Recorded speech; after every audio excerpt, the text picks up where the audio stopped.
मुझे ये चैप्टर समझा दो।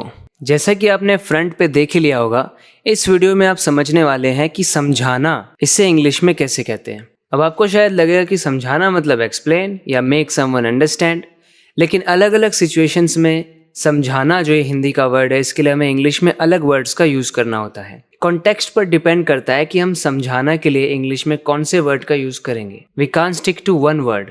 तो इस वीडियो को एंड तक देखना, आप सीखेंगे कि किस तरीके से हिंदी का तो एक ही वर्ड है समझाना, लेकिन इंग्लिश में हम अलग अलग वर्ड्स यूज़ करने के लिए मजबूर हो जाएंगे सिचुएशन के अकॉर्डिंग। जैसे यहाँ पर मुझे ये चैप्टर समझा दो, यहाँ पर हम इंग्लिश में क्या कहेंगे? Explain this chapter to me. यहाँ पर एक्सप्लेन सही है, explain something to someone.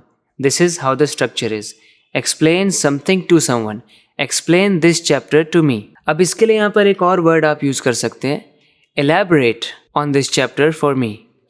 Elaborate on this chapter for me. Elaborate के साथ हम preposition on का यूज़ करते हैं। Elaborate on this chapter for me. तो याद रखना है explain to somebody what happens.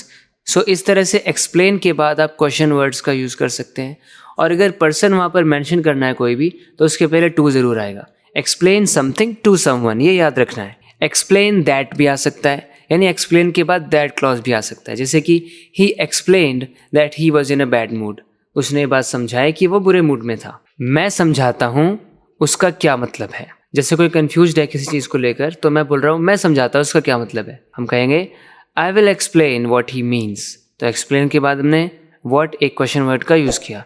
I will explain what he means. I will help you understand what he means, ऐसे भी कह सकते हैं। I will help you understand और I will make you understand what he means.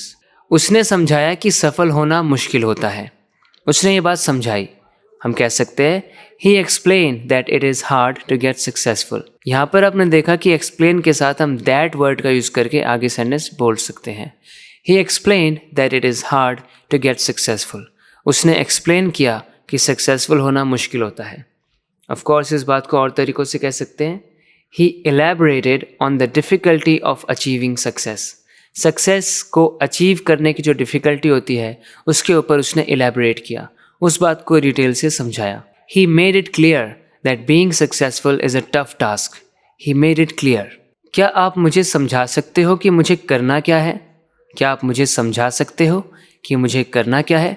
English में कहेंगे Can you explain to me what to do? Can you explain to me what to do? Explain to someone. Explain के बाद infinitive, फिर एक person आ रहा है। Can you explain to me what to do? क्या आप मुझे समझा सकते हैं कि करना क्या है? मैं लोगों को अपनी बात समझा सकता हूँ। इंग्लिश में कहेंगे I can make myself understood. इस बात को कहने का मतलब होता है मेरा कहने का मतलब क्या है, मैं कहना क्या चाहता हूँ, मैं वो चीज़ लोगों को समझा सकता हूँ। I can make myself understood. अपनी नौकरी छोड़ने के कारण समझाओ मुझे, क्यों नौकरी छोड़ रहे हो? आप एक फ्रेज़ यूज़ कीजिए, set out the reasons for your resignation. आपके रेजिग्नेशन के रीजंस को सेट आउट करो। तो किसी चीज़ को सेट आउट करना मतलब अच्छे से समझाना, डिटेल से सभी रीजंस को लिस्ट आउट करना। सो set out the reasons for your resignation. उसे समझा दो कि वो मुझे बाहर जाने दे। उसे समझाओ, वो मुझे बाहर नहीं जाने दे रहा है, उसे समझाओ कि मुझे वो बाहर जाने दे। अब यहाँ पर एक्सप्लेन इज़ नॉट सूटेबल। आप किसी से कुछ करने के लिए कह रहे हैं, convince him to let me go out. आप उसे कुछ करने के लिए समझा रहे हैं, आप समझा रहे हैं कि वो ऐसा करे, वैसे में कन्विंस का यूज़ करना चाहिए। Convince him to let me go out.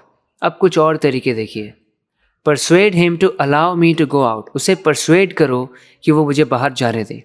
Persuade him to allow me to go out. क्या आप उसे समझा सकते हो कि वो अपना होमवर्क कर ले? वो होमवर्क ही नहीं कर रहा है, समझा दो उसे, वो होमवर्क कर लेगा अपना, समझाओ उसे कुछ। इंग्लिश में कहेंगे Can you get him to do his homework? When you get someone to do something, इसका मतलब आप उसे समझाते हो, किसी चीज़ की इम्पोर्टेंस समझाते हो, कुछ ऐसा करते हो कि वो उस काम को करने के लिए तैयार हो जाता है। You get him to do it. वो होमवर्क नहीं कर रहा है, समझाओ उसे कुछ। Get him to do his homework. मैंने उसे समझाया कि गाड़ी ना खरीदे। मैंने उसे समझाया। इंग्लिश में कहेंगे I talked him out of buying a car. जब आप किसी को कुछ समझाते हो कुछ ना करने के लिए, तब आप ये यूज़ कर सकते हैं, talk someone out of doing something. He talked him out of buying a car. उसने उसको समझाया कि वो गाड़ी ना खरीदे। इसका उल्टा हो सकता है, उसने उसको समझाया कि वो गाड़ी खरीद ले, तो इनटू हो जाएगा आउट ऑफ की जगह। He talked him into buying a car. आप जब किसी को समझाते हैं कि वो कुछ ना करे, उसको इंग्लिश में डिसवेड भी कह सकते हैं। I dissuaded him from buying a car. वो एक कार खरीदने वाला था, फिर मैंने उसको समझाया it's not a good idea. I dissuaded him from buying a car. I persuaded him against purchasing a car. एक कार को परचेज करने के अगेंस्ट मैंने उसे परसुएड किया। I persuaded him against purchasing a car. Car को purchase करने से मैंने उसको मना किया। मैंने उसे बहुत समझाया, तब जाके वो स्कूल गया है। इंग्लिश में कहेंगे he took a lot of persuading to go to school. He took a lot of persuading to go to school. School जाने के लिए उसे हमें बहुत समझाना पड़ा, तो ये आप तरीका यूज़ कर सकते हैं। ही took a lot of persuading, उसे बहुत परसुएड करना पड़ा तब जाके वो स्कूल गया है। He took a lot of persuading to go to school. He took a lot of persuading to start exercising. मैंने उसे बहुत समझाया, तब जाके उसने एक्सरसाइज करना शुरू किया है। तो जब आप ऐसा बोलते हैं ना, मैंने उसे बहुत समझाया तब जाके उसने ऐसा किया, तब आप ये यूज़ करो he took a lot of persuading. He took a lot of persuading to start exercising. You took a lot of persuading to subscribe to let's improve English. आपको बहुत समझाना पड़ा तब जाके आपने लेट्स इम्प्रूव इंग्लिश को subscribe किया। क्या तुम इसे समझा बुझा के यहाँ ला सकते हो? समझा बुझा के उसको किसी तरह मना के ला सकते हो? अब यहाँ पर देखो, एक अलग ही वर्ड यूज़ करेंगे। यहाँ पर भी हम कहेंगे persuade. Can you persuade him to come here? किसी को कुछ करने के लिए मनाना, उसको परसुएड करना। Can you get him to come here? ये भी कह सकते हैं। Can you talk him into coming here? ये भी कह सकते हैं। इन तीनों को अभी मैंने आपको बताया। Get someone to do something, talk someone into doing something, persuade someone to do something. Can you sway him to join us here? क्या आप उसे स्वे कर सकते हो? किसी को स्वे करना, कुछ करने के लिए उसको तैयार करना, कुछ ना कुछ ऐसा करना कि वो तैयार हो जाए उसको करने के लिए। Can you sway him to join us here? मेरे एक टीचर ने मुझे समझाया कि मुझे किताबें पढ़नी चाहिए। इंग्लिश में कहेंगे one of my teachers encouraged me to start reading books.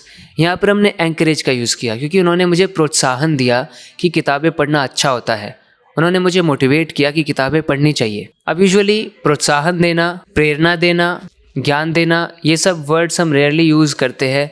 समझाना ही बोल देते हैं हम सिंपली हिंदी बोलते वक्त। तो इंग्लिश में यहाँ पर क्योंकि एनकरेज कर रहे हैं, मोटिवेट कर रहे हैं, तो ये वर्ड्स हम यूज़ कर सकते हैं। One of my teachers encouraged me to start reading books. One of my teachers recommended that I start reading books. Recommend भी यूज़ कर सकते हैं। देखिए, रेकमेंड के बाद दैट क्लॉज और फिर प्रेजेंट टेंस है। रेकमेंड को ऐसे ही यूज़ किया जाता है, recommend that I do something. One of my teachers pushed me to develop a habit of reading books. उन्होंने मुझे पुश किया, उन्होंने मुझे समझाया, बहुत समझाया, पढ़ो पढ़ो पढ़ो, तो push me. One of my teachers pushed me to develop a habit of reading books. उसे प्यार से समझा के खाना खिलाओ, वो खा नहीं रहा है। इंग्लिश में कहिए coax him to eat a little food. किसी को प्यार से समझाना, उसको कोक्स करना होता है। Persuade him to have a small bite of food. Persuade भी कह सकते हैं, कोक्स भी कह सकते हैं। Talk him into eating a small quantity of food. तो talk him into doing something, फिर से ये भी हम कह सकते हैं। हर बार मेक हिम अंडरस्टैंड कहना ज़रूरी नहीं है, अलग अलग तरीके आप यूज़ कर सकते हैं अपने आप को एक्सप्रेस करने के लिए और भी अच्छे से। उम्मीद है आपको ये वीडियो पसंद आई है। इसी तरह से अपने इंग्लिश को इम्प्रूव करते रहने के लिए इस चैनल को सब्सक्राइब ज़रूर करना। बात करते हैं अगले वीडियो लेसन में। Till then take care and bye.